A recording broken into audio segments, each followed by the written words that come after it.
الحمد لله نحمده ونستعينه ونستغفره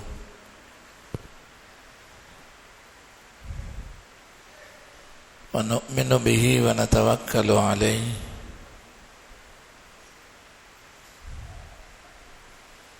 ونعوذ بالله من شرور أنفسنا ومن سيئات أعمالنا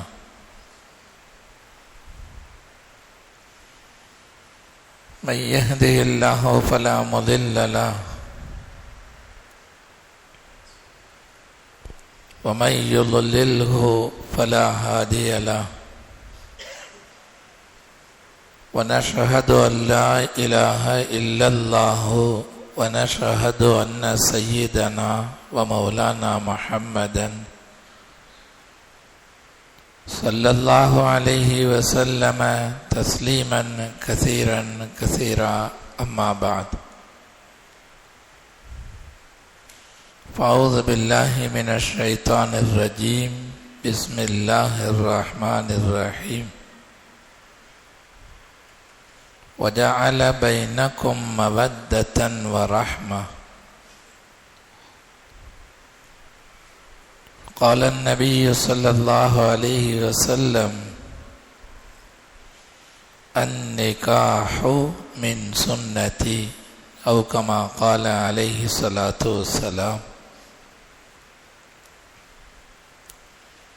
رب اشرح لي صدري ويسر لي أمري واحلل عقدة من لساني يفقهوا قولي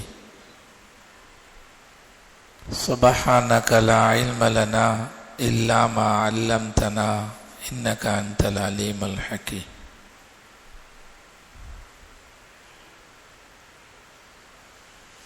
கண்ணியத்திற்கும்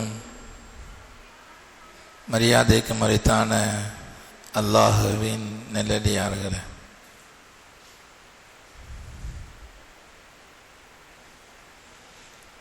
அல்லாஹு ஜல்ல ஷானஹு தஆலா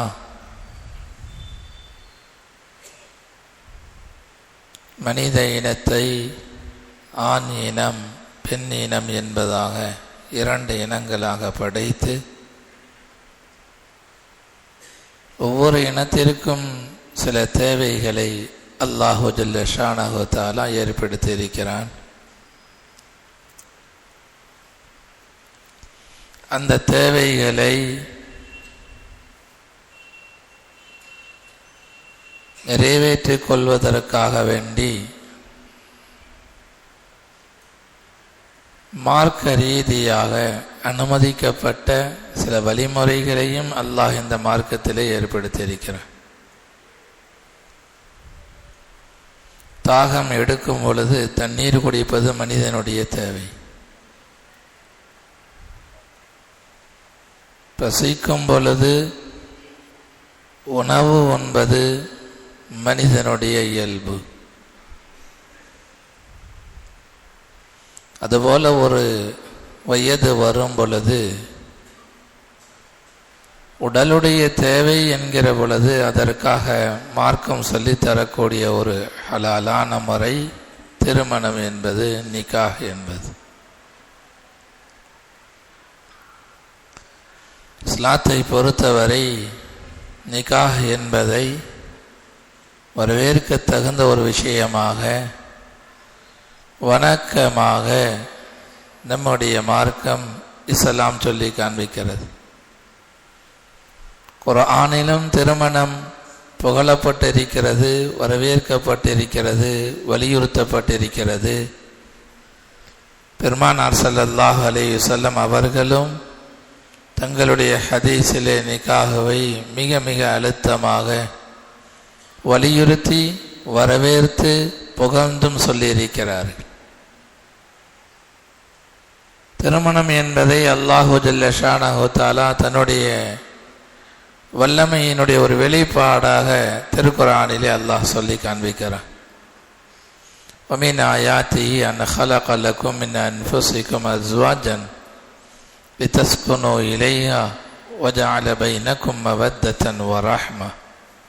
அல்லாஹுடைய வல்லமைகளிலே ஒன்று, خلق لكم من أنفسكم أزواجا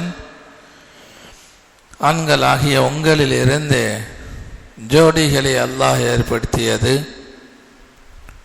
خلق لكم من أنفسكم أزواجا لتسكنوا إليها, உங்களுக்கு மன நிம்மதி ஏற்பட வேண்டும் என்பதற்காக வேண்டி. இதையெல்லாம் செய்தது அல்லாஹுடைய வல்லமை என்பதாக அல்லாஹ் சொல்லி திருமண வாழ்க்கையினுடைய நோக்கத்தையும் இந்த ஆயத்தில் சொல்லுவான். وَجَعَلَ بَيْنَكُمْ مَوَدَّةً وَرَحْمَةً, கணவன் மனைவியாக இருக்கக்கூடிய ரெண்டு பேருக்கும் மத்தியிலே மோகத்தை தனித்து கொள்ளக்கூடிய நிலையையும், உடல் சக்தி இருக்கக்கூடிய நேரத்திலே உடல் தேவைகளை பூர்த்தியாக்கி கொள்ளக்கூடிய ஒரு நிலையையும் அல்லாஹ் ஏற்படுத்தியிருக்கிறான். கணவன் மனைவியாக இருப்பவர்கள் பலகீனமாக ஆனதற்கு பிறகு ஒருவர் இன்னொருவருக்கு ஆறுதலாக இருக்கக்கூடிய நிலையையும் இரக்கத்தையும் அல்லாஹு ஜல்ல ஷானஹு தஆலா ஏற்படுத்தினான் என்பதாக திருமண வாழ்வை பற்றி சொல்லும் பொழுது இது அல்லாஹுடைய ஒரு வல்லமை. நிக்காஹுடைய வாழ்க்கை என்பது மனிதனுடைய போங்குக்கு அல்லாஹ் விடவில்லை, இதை அல்லாஹ்வே முன்னெடுத்து செய்து காண்பிக்கிறான். இது அல்லாஹுடைய வல்லமைகளிலே ஒன்று என்பதாக அல்லாஹு ஜல்ல ஷானஹு தஆலா சிறப்பித்து சொல்லுவான். பெருமானார் ஸல்லல்லாஹு அலைஹி வஸல்லம் அவர்கள் சொல்வார்கள், நிக்காஹ் என்பது நபிமார்களுடைய சுன்னத். நிக்காஹ் என்பதை வணக்கம் என்பதாக விளங்க வேண்டும். உடலுடைய தேவையை பூர்த்தியாக்க கொள்ளக்கூடிய ஒரு காரியம் என்பதாக மட்டும் பார்க்கக்கூடாது. அதை ஒரு மிகப்பெரிய வணக்கம். பெருமானார் ஸல்லல்லாஹு அலைஹி வஸல்லம் அவர்கள் சுன்னத் என்ற வார்த்தையை பயன்படுத்துகிறார்கள். அர்பஉன் மின் சுனனில் முர்சலீன், 4 விஷயங்கள் உண்டு, 4 அமல்கள் உண்டு, காரியங்கள் உண்டு. அது நபிமார்களுடைய ரசூல்மார்களுடைய சுன்னத். 4 விஷயங்களிலே ஒன்றாக பெருமானார் ஸல்லல்லாஹு அலைஹி வஸல்லம் அவர்கள் சொல்வார்கள், வன் நிக்காஹ், நிக்காஹ் முடிப்பதும் ரசூல்மார்களுடைய சுன்னத் வழிமுறை என்பதாக பெருமானார் ஸல்லல்லாஹு அலைஹி வஸல்லம் அவர்கள் சொல்லிவிட்டு அதை வலியுறுத்தும் முகமாக இப்படியும் சொல்வார்கள், எல்லா ரசூல்மார்களுடைய சுன்னத்தாக இருப்பது போல அந்நிகாஹு மின் சுன்னதி, இது என்னுடைய சுன்னத்தாகவும் இருக்கிறது. பெருமானார் ஸல்லல்லாஹு அலைஹி வஸல்லம் அவர்கள் மிஸ்வாக் செய்தார்கள், நபியினுடைய ஒரு சுன்னத். நபி ஸல்லல்லாஹு அலைஹி வஸல்லம் அவர்கள் தாடி வைத்தார்கள், பெருமானார் அவர்களுடைய ஸல்லல்லாஹு அலைஹி வஸல்லம் அவர்களுடைய சுன்னத். நபி ஸல்லல்லாஹு அலைஹி வஸல்லம் அவர்கள் நிக்காஹ் முடித்தார்கள், மனைவிமார்களோடு வாழ்ந்து காண்பித்தார்கள் என்பதும் சுன்னத் என்பதாக பெருமானார் ஸல்லல்லாஹு அலைஹி வஸல்லம் அவர்கள் நிக்காஹுடைய மரியாதையை, கண்ணியத்துவத்தை, மகத்துவத்தை பெருமானார் ஸல்லல்லாஹு அலைஹி வஸல்லம் அவர்கள் சொல்வார்கள். திருமணத்தினுடைய மிகப்பெரிய பலனாக ரசூலுல்லாஹி ஸல்லல்லாஹு அலைஹி வஸல்லம் அவர்கள் சொல்வது, இதா தஸவ்வஜல் அப்து ஃபகத் இஸ்தக்மல நிஸ்ஃபத்தீன். இதா தஸவ்வஜல் அப்து ஃபகத் இஸ்தக்மல நிஸ்ஃபத்தீன், ஒரு அடியான் திருமணம் முடித்து விடுவான் என்று சொன்னால் தீனிலே, மார்க்கத்திலே பாதியை நிறைவு செய்து விட்டார். குடும்ப வாழ்க்கையிலே ஈடுபடுவது பாதி தீன், அதை அவர் பரிபூர்ணப்படுத்தி விட்டார். ஃபல்யத்தகில்லாஹ ஃபின்னிஸ்ஃபில் பாக்கி, மீதமுண்டான மார்க்க விஷயங்களிலே அல்லாஹ்வை பயந்து கொள்ளட்டும் என்பதாக. ஒரு மனிதன் பாதியை அடைவது என்பது திருமணத்திற்கு பிறகுதான் என்பதை பெருமானார் ஸல்லல்லாஹு அலைஹி வஸல்லம் அவர்கள் சொல்லி காண்பிக்கிறார்கள். எல்லா வகையிலேயும் ஒரு பரிபூர்ணமாக மனிதனாக ஆகுவது என்பது நிக்காஹுவை, திருமணத்தை முடித்ததற்கு பிறகுதான். இதா தஸவ்வஜல் அப்து ஃபகத் இஸ்தக்மல நிஸ்ஃபத்தீன், பாதி தீனை அவர் பரிபூர்ணமாக்கி விட்டார் என்பதாக பெருமானார் ஸல்லல்லாஹு அலைஹி வஸல்லம் அவர்கள் குறிப்பிடுவார்கள். குறிப்பாக திருமண வயதை அடைந்த, எல்லா வகையிலும் நிக்காஹிற்கு தகுதியான வாலிபர்களை பார்த்து பெருமானார் ஸல்லல்லாஹு அலைஹி வஸல்லம் அவர்கள் சொல்லக்கூடிய வார்த்தை, யா மஅஷர ஷபாப் மன் இஸ்ததாஅ மின்குமுல் பாஅத ஃபல்யதஸவ்வஜ். வாலிபத்தார்களே, வாலிப வயதை அடைந்து விட்டவர்களே, உங்களுக்கு நிகாஹ் செய்து குடும்பம் நடத்துவதற்கு உடல்கூறு வந்துவிடும் என்று சொன்னால், மனைவியை நிகாஹ் முடித்ததற்கு பிறகு மனைவிக்கு செலவு செய்வதற்குண்டான பொருளாதார சக்தியும் வந்துவிடும் என்று சொன்னால், கவனிக்க வேண்டும், வாலிபர்களுக்கு சொல்லப்பட்ட விஷயம் மட்டுமல்ல, வாலிபர்களுடைய பெற்றோர்களுக்கும் சொல்லப்பட்ட செய்தி இது. நம்முடைய மகன் வாலிபனாகி விடுவான் என்று சொன்னால், உடல்கூறு ரீதியாக தகுதியாக விட்டான், அவன் பொருளாதாரமும் வைத்திருக்கிறான், சம்பாதிக்க ஆரம்பித்து விட்டான், மனைவிக்கு செலவு செய்யக்கூடிய சக்தி அவனிடத்தில் இருக்கிறது. பெருமானார் ஸல்லல்லாஹு அலைஹி வஸல்லம் அவர்கள் சொல்வார்கள், ஃபல் யதஸவ்வஜ், நீ நிகாஹ் செய்து கொள். வாலிபரை பார்த்து சொல்வார்கள். குடும்பம் நடத்துவதற்கு பொருளாதாரம் இருக்கிறது, உடலுடைய தேவைகளும் வந்துவிட்டது என்கிற பொழுது நபி ஸல்லல்லாஹு அலைஹி வஸல்லம் அவர்கள் சொன்ன செய்தி இதுதான், ஃபல் யதஸவ்வஜ், நீ நிகாஹ் முடித்துக்கொள், தாமதப்படுத்தாதே. ஃபஇன்னஹு அகல்லு லில் பஸர் வ அஹ்ஸனு லில் ஃபர்ஜ். இந்த நிகாஹ் பார்வையை தாழ்த்தி வைக்கும், கற்பொழுக்கத்தை தரும் என்பதாக நபிகள் நாயகம் ஸல்லல்லாஹு அலைஹி வஸல்லம் அவர்கள் சொல்லி காண்பிப்பார்கள். ஹஸரத் அலி ரலியல்லாஹு அன்ஹு அவர்கள் பெருமானார் ஸல்லல்லாஹு அலைஹி வஸல்லம் அவர்கள் சொன்னதாக சொல்வார்கள், என்னுடைய ஹபீப் முஹம்மது ஸல்லல்லாஹு அலைஹி வஸல்லம் அவர்கள் 5 காரியங்களை தாமதப்படுத்த வேண்டாம் என்பதாக சொன்னார்கள். அலி ரலியல்லாஹு அன்ஹு அவர்கள் குறிப்பிடுகிறார்கள், என்னுடைய ஹபீப் முஹம்மது ஸல்லல்லாஹு அலைஹி வஸல்லம் அவர்கள் 5 காரியங்களை தாமதப்படுத்தாதீர்கள், தீவிரப்படுத்துங்கள். தொழுகை நேரம் வந்துவிட்டால் கலா ஆகுவதற்கு முன்பதாக தொழுங்கள். தொழுகை நேரம் வந்துவிடும் என்று சொன்னால் தொழுகை கலாவாக கூடிய அளவிற்கு தாமதப்படுத்தாதீர்கள். இரண்டாவதாக சொல்வார்கள், பாவம் செய்துவிட்டால் உடனடியாக அல்லாஹ்விடத்திலே தௌபா செய்யுங்கள். தௌபாவை மௌத்து வரைக்கும் தள்ளி போடாதீர்கள். உடனடியாக ஒரு பாவம் நீங்கள் செய்தால் உடனடியாக செய்ய வேண்டியது எது யாருக்கும் தெரியாமல் அல்லாஹ்விடத்திலே அழுது தௌபா செய்யுங்கள். மூன்றாவதாக பெருமானார் ஸல்லல்லாஹு அலைஹி வஸல்லம் அவர்கள் சொல்வார்கள், ஒரு முஃமின் இறந்து விடுவான் என்று சொன்னால் அடக்கம் செய்வதிலே தாமதப்படுத்தாதீர்கள், தீவிரம் காண்பியுங்கள். ஜனாசாவை ஒரு நாளைக்கு தள்ளி வைப்பது, 1.5 நாளுக்கு தள்ளி வைப்பது, 2 நாட்கள் தள்ளி வைப்பது, ஃபுகஹாக்கள் எழுதுகிறார்கள், ஃபஜ்ரிலே இறந்தால் லுஹரிலே அடக்குங்கள், லுஹரிலே இறந்தால் அசரிலே அடக்குங்கள், அசரிலே இறந்தால் மக்ரிபிலே அடக்குங்கள், மக்ரிபில் இறந்தால் இஷாவிலே அடக்குங்கள். துரிதப்படுத்துங்கள், தக்ஃபீனையும் கஃனிடுவதையும் அடக்கம் செய்வதையும் வேகமாக செய்யுங்கள் என்பதாக ஃபுகஹாக்கள் ஃபிக்ஹ் கிதாபுகளிலே சட்ட நூல்களிலே பதிவு செய்வார்கள். அதுபோல 4வது விஷயம், கடன் வாங்கி இருந்தால் கடனை நிறைவேற்றுவதிலே தாமதப்படுத்தாதீர்கள். 5வது விஷயம், உங்களுடைய குடும்பத்திலே ஒரு ஆண் மகன் இருக்கிறான், வாலிபனாக இருக்கிறான், அல்லது ஒரு பெண் குழந்தை இருக்கிறாள், அவள் வாலிப வயதை அடைந்து விட்டாள், சரியான பொருத்தமான ஆண் ஜோடி கிடைத்து விட்டார், அல்லது மணமகள் கிடைத்து விட்டால் திருமணம் செய்து வைப்பதிலே தாமதப்படுத்தாதீர்கள். இந்த 5 விஷயங்களை செய்வதிலேயும் தாமதப்படுத்தாதீர்கள் என்பதாக பெருமானார் ஸல்லல்லாஹு அலைஹி வஸல்லம் அவர்கள் சொன்ன செய்தியை ஹஸரத் அலி ரலியல்லாஹு அன்ஹு அவர்கள் சொல்வார்கள். இங்கு வரக்கூடிய பெற்றோர்களுக்கு நான் சொல்லுவேன், உங்களுடைய பையன் உங்களுடைய மகள் பருவவடையை அடைந்து நிக்காஹிற்கான தகுதி ஆகி அதற்கு பிறகும் நீங்கள் நிக்காஹ் செய்து வைக்கவில்லை என்றால், எந்த தாயோ தந்தையோ தன்னுடைய மகன் பருவ வயதை அடைந்து விட்டான், பொருளாதார ரீதியாக சம்பாதிக்கவும் செய்கிறான், திருமணத்தை தள்ளி போடாதீர்கள். ரசூலுல்லாஹி ஸல்லல்லாஹு அலைஹி வஸல்லம் அவர்கள் எச்சரிக்கிறார்கள், ஃபஇன்னமா இஸ்முஹு அலா அபிஹி. இந்த வாலிபன் அல்லது வாலிப பெண் ஏதாவது ஹராமிலே ஈடுபட்டால் அந்த ஹராமினுடைய பாதிப்பு தண்டனை தந்தைக்கு தாய்க்கு என்பதாக பெருமானார் ஸல்லல்லாஹு அலைஹி வஸல்லம் அவர்கள் சொல்வார்கள். நடக்கக்கூடிய காலம் எப்படிப்பட்ட காலம் தெரியுமா பெருமக்களே? ஒரு மனிதன் ஒரு வாலிபன் தன்னுடைய கருப்பை பாதுகாப்பது அவ்வளவு ஒரு கஷ்டமான சூழ்நிலையான ஒரு சூழ்நிலைகள் வாழக்கூடிய காலம் இது. செல்போன்களுடைய காலம்.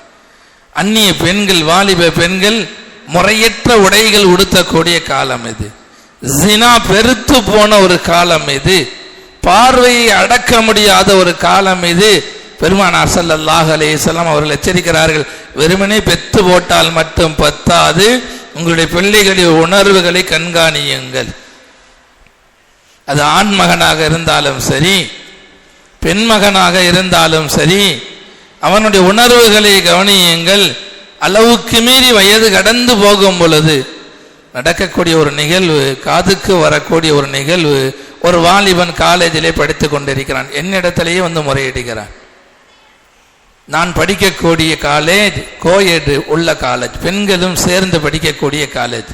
என்னிடத்திலேயே மசாயில் கேட்க வரான். எனக்கு திருமணத்திற்கான எந்த ஏற்பாடும் என்னுடைய பெற்றோர்கள் செய்யவில்லை. நான் ஹராமான விஷயங்களில் ஈடுபடுகிறேன். பெருமானார் ஸல்லல்லாஹு அலைஹி வஸல்லம் அவர்கள் எச்சரித்த எச்சரிக்கை சொல்கிறேன், ஃபஇன்னமா இஸ்முஹு அலா அபி. பொருளாதாரமும் உண்டு, படிப்பு படிப்பு என்பதாக படிக்க வைப்பதிலேயே குறிக்கோளாக இருக்கக்கூடிய பெற்றோர்கள் யோசியுங்கள். அந்த வாலிபன் என்னிடத்தில் வந்து சொன்ன ஒரு செய்தி பெருமக்களே, மூன்றாவது மனிதர்கள் சொல்லவில்லை. அவன் இப்படியே கேட்கிறான், நான் சில ஹராம்களை செய்கிறேன். ஃபஇன்னமா இஸ்முஹு அலா அபி. இந்த வாலிபன் எத்தனை ஹராம்களை செய்வானோ அத்தனைக்கும் நாளை மஹ்ஷருடைய மைதானத்திலே அல்லாஹ்விடத்தில் நீங்கள் பதில் சொல்லி ஆக வேண்டும், தாயும் தந்தையும். இன்னொரு வாலிபரை பற்றி கேள்விப்பட்டேன். ஓதி முடித்து விட்டார், ஆலிமாகவும் ஆகிவிட்டார், அவர் ஜாபிலையும் சேர்ந்து விட்டார், ஒரு பொறுப்பிலையும் பணியாற்றுகிறார், சம்பாதிக்கவும் செய்கிறார். அவர் முறையிடுகிறார், எனக்கு நிக்காஹுடைய தேவை வந்து விட்டது. பெற்றோர்களிடத்தில் சொன்னால் தேவையை அவர்கள் ஏற்பாடு செய்வது இல்லை. இன்னும் ஒரு வருடம் ஆகட்டும், 1.5 வருடம் ஆகட்டும், நடக்கக்கூடிய கேவலமான விஷயங்கள் இதெல்லாம்.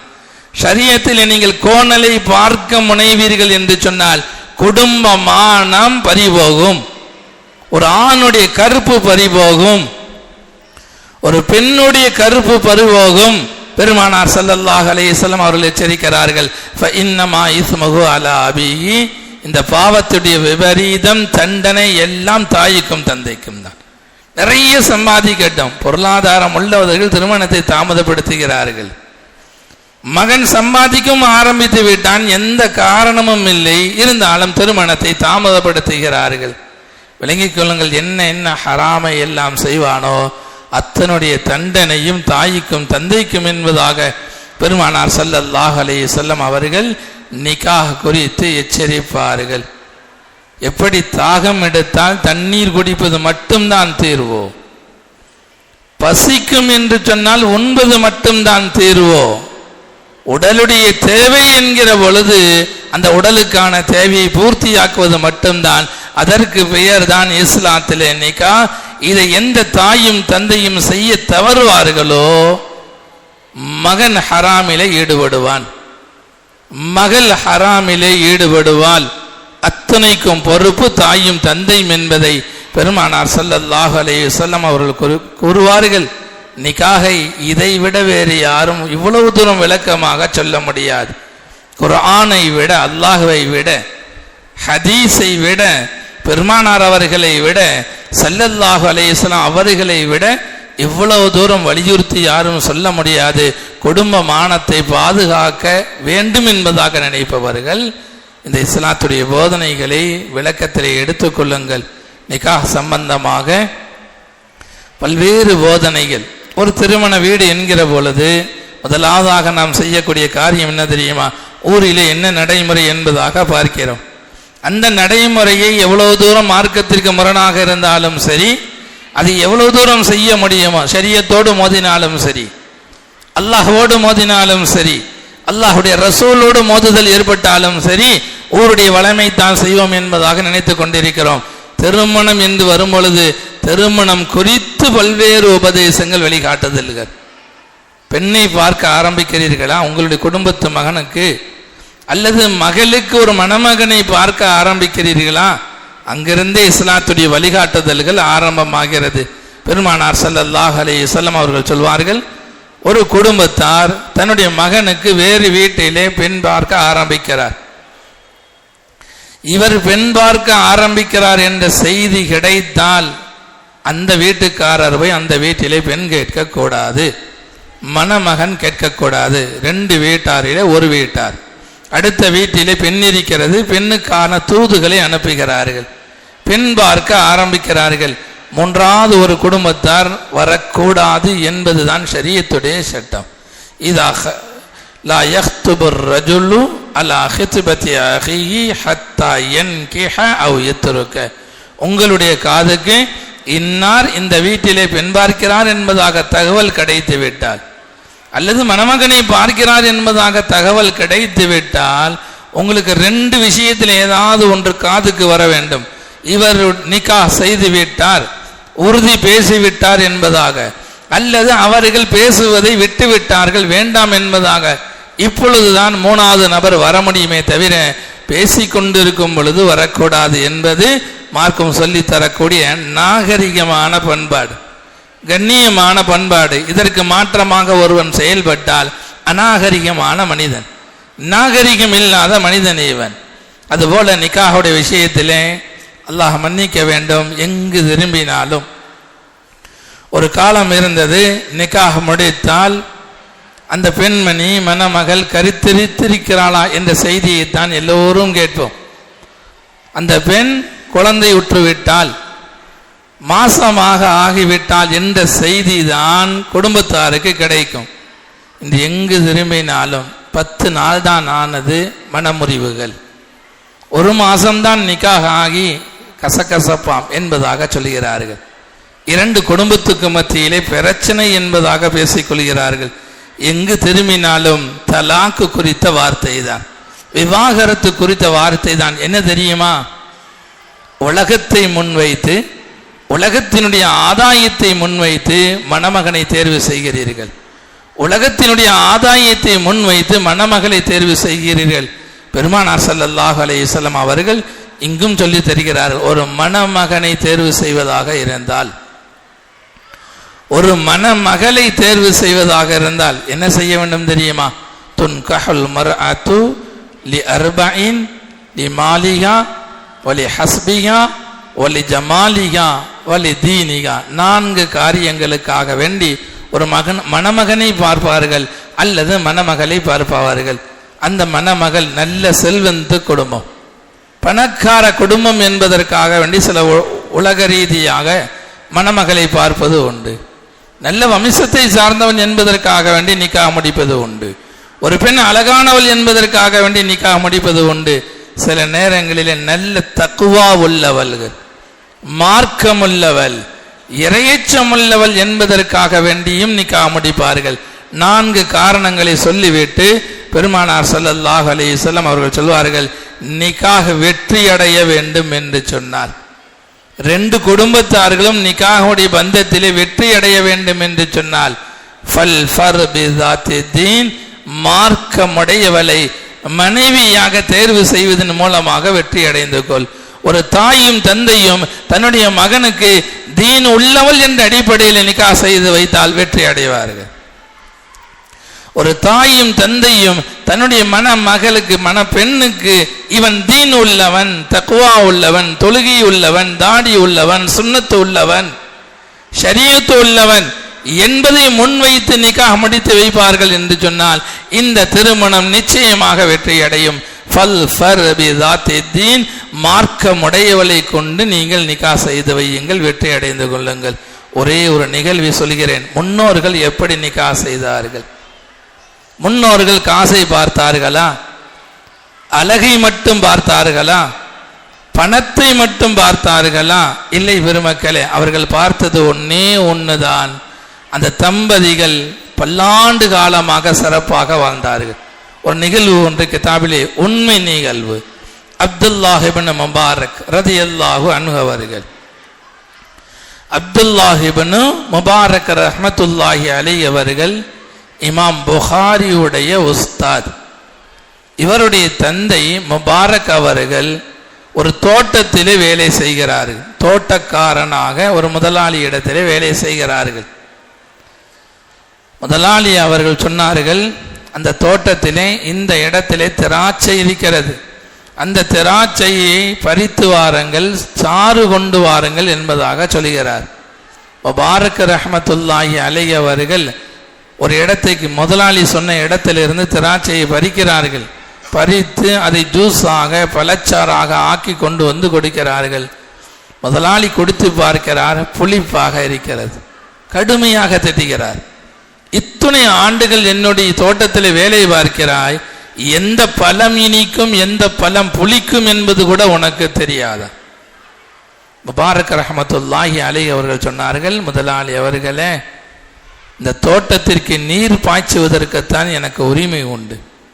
இந்த தோட்டத்தை பராமரிப்பதற்குத்தான் நான் ஊதியம் வாங்கி கொண்டிருக்கிறேன். இந்த தோட்டத்தில் உள்ள பழங்களை சுவைத்து பார்வதற்கு எனக்கு அனுமதி கிடையாது.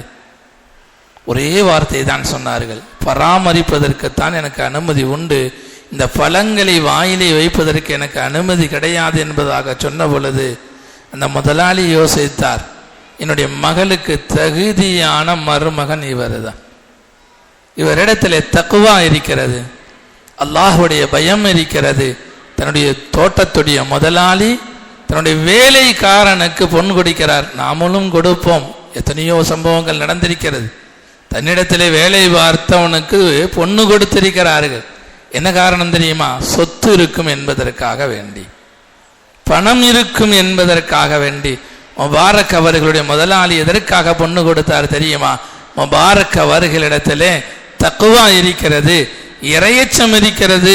எனவே தன்னுடைய மகளை அந்த தோட்டக்காரருக்கு, வேலையாளுக்கு நிக்கா செய்து வைக்கிறார்.